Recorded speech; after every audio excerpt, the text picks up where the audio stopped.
सबसे पहले हम बात करें जम्मू की, तो भाइयों जम्मू को बसाया था राजा जम्बू लोचन ने। तो भाइयों जम्बू लोचन के ही आगे वंशज जम्बाल राजपूत कहलाए और ये जम्मू का नाम जम्बू लोचन राजा जम्बाल राजपूत राजा पर ही पड़ा है। तो भाइयों दूसरी डिस्ट्रिक्ट के बारे में हम आपको बताने जा रहे हैं सांबा। तो भाइयों सांबा का नाम संब्याल राजपूतों द्वारा ही बसाया गया था और संब्याल राजपूत भी जसरोटियों की शाखा है जिनका जसरोटा रियासत थी। तो भाइयों उसके बाद हम बात करने जा रहे हैं कठुआ की। तो भाइयों कठुआ को जो बसाया था वो राजा जोध सिंह ने बसाया था।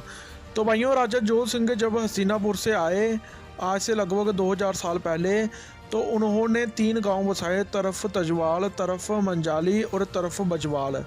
तो भाइयों ये अपने तीनों बेटों के नाम पर उन्होंने ये गांव की स्थापना की और इन तीनों गांव को जो कहा जाने लगा वो कठाई का कहते थे उस वक्त।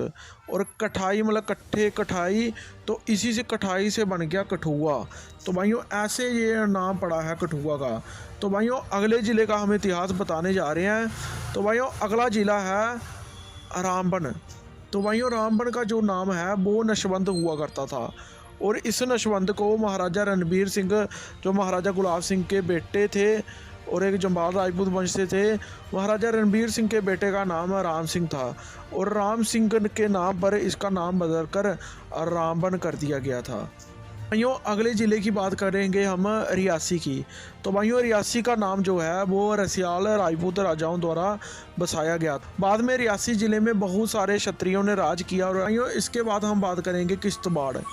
तो भाइयों किश्तवाड़ का नाम महाभारत काल में भी है, जहाँ पर जो राज करने वाले क्षत्रिय थे वो सेन राजपूत थे। तो भाइयों अब हम बात करते हैं रजौरी की।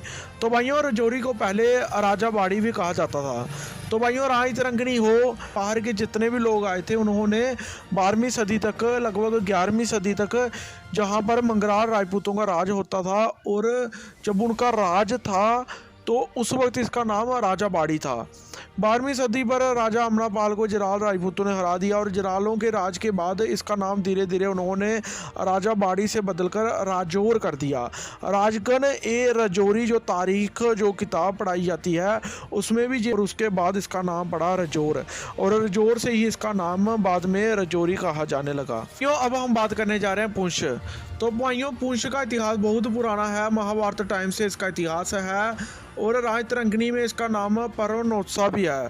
तो परवनोत्सा मतलब कि इसको पुरु वंश के क्षत्रियों ने ही बसाया हो ऐसी मान्यता है। और रजौरी की तरह पुंछ पर भी पहले मंगराल राजपूतों का राज हुआ करता था जो आजकल पीओके में ज़्यादातर हैं, जो दूसरे धर्म में चले गए थे और कोटली में उनकी रियासत है।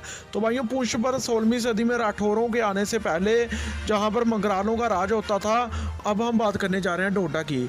तो भाइयों बताया जाता है कि डोडा का जो नाम पड़ा है मुल्तान से कोई बंदा आया था डीडा और इसने जहाँ पर गांव बसाया जो आज जिला बन चुका है। तो भाइयों डोडा का इतिहास बहुत ही अच्छा इतिहास है और जहाँ पर जो सरकारी किताबों में और सरकारी वेबसाइट पे यही बताया जाता है कि जहाँ पर जरार रानास कटोच बाऊ मनास चिब ठाकर और बहुत सारे राजपूतों ने जहाँ पर राज किया है। भाइयों आगे हम बात करने जा रहे हैं उधमपुर की। तो भाइयों उधमपुर का जो नाम पड़ा है वो एक जम्बाल राजपूत राजा उधम सिंह पर पड़ा है।